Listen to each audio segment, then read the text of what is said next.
Hi everyone. Over the weekend, I was thinking I want to project an image from a live camera on a sphere. So I was thinking of doing it different ways and using homography. Then I started researching about 3D coordinates um, when you're projecting a sphere. And I started getting a little fancy. Not impossible, but a little more than I wanted to do. I only want to spend an hour or two. And then through my search, I found this code that I'm going to share with you guys. It's give me one sec. It's from Saiduk, and it's called Python OpenCV. And what it does is it takes a picture of the world, and then you can rotate it like a sphere rotation. It works really good. It's with Pygame and OpenGL. So if I could take the camera information, give that to that function, and then use some rotation, then I'll get done what I wanted to do without major effort. Okay, so this is very good. I'm going to put a link in the description.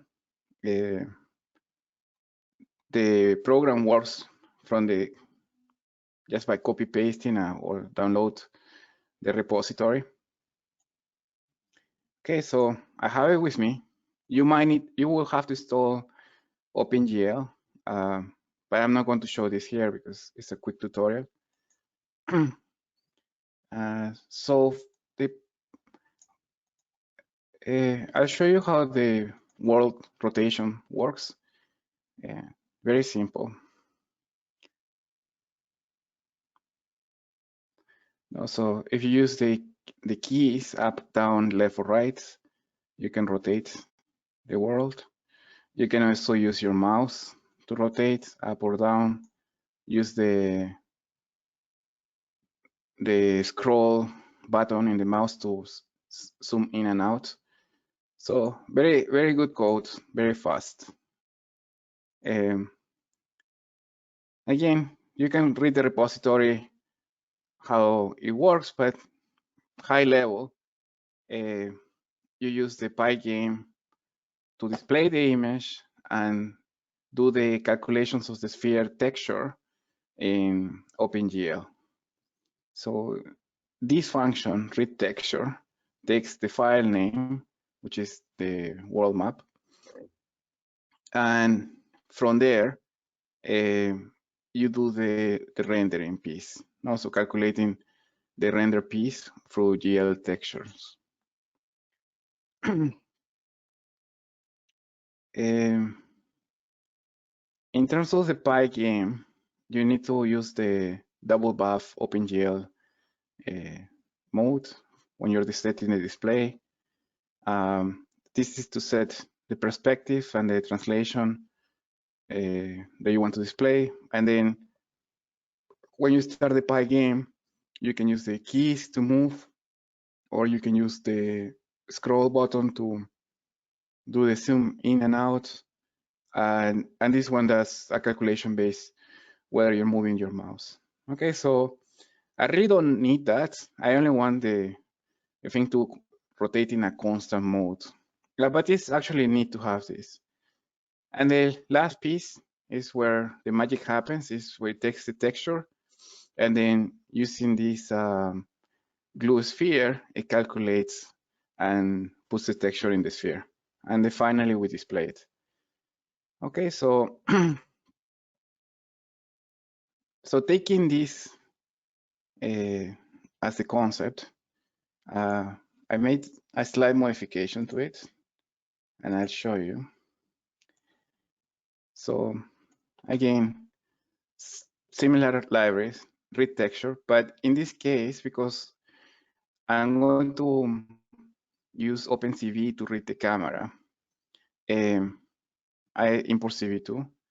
We're going to receive as an OpenCV image as an input, and then we're going to do a conversion to the PyIL library, and Also, we need to convert from BGR to RGB because Pygame works in RGB mode.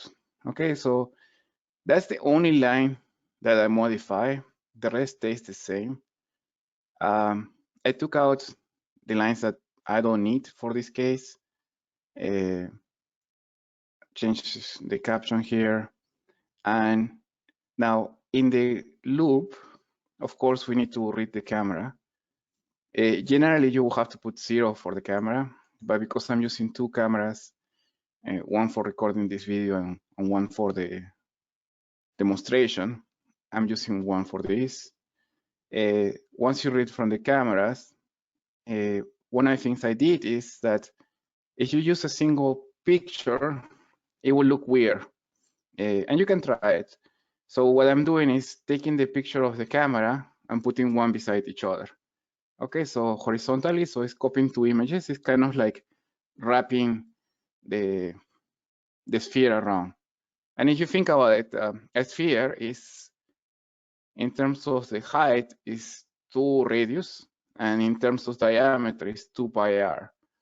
No, so you need at least the size of the frame double to approximate a wrapping. It's not precise, but it works. And then we use this read texture function. Once we get the texture, and doing a constant rotation, so turning right and turning down, so should be right. And that's it. And then use the display.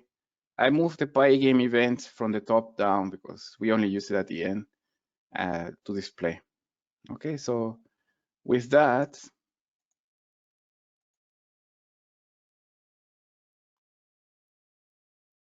let's see, it works.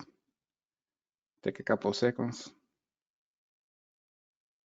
Oh, and you can see it's myself in the image. Okay, so if I go a little farther, you probably see me better.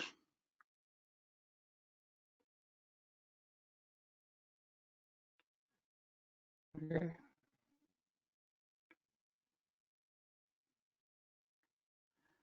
And you can see live camera display of in an image. Okay, so it works.